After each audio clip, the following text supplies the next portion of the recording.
Fire at Sea is a documentary from Italy in which we follow the residents of Lampedusa, the island in the Mediterranean Sea that's become a hotspot for Europe's migration crisis.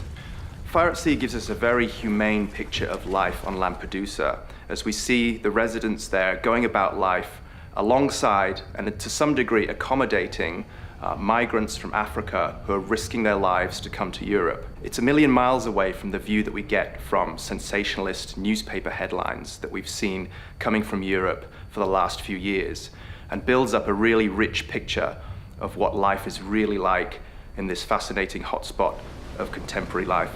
In the film, we follow around half a dozen people on Lampedusa, and these include Samuel, a very funny and charming, neurotic 11-year-old boy going out fishing with his uncle. He's really the heart and soul of the film, which is often quite funny, but also alarming, and builds up a very rich picture of this fascinating place.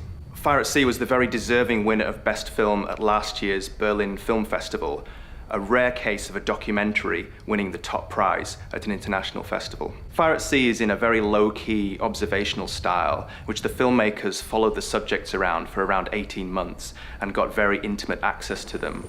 There's no narration, there's no extra music, all we have is just real lives lived in a very interesting way.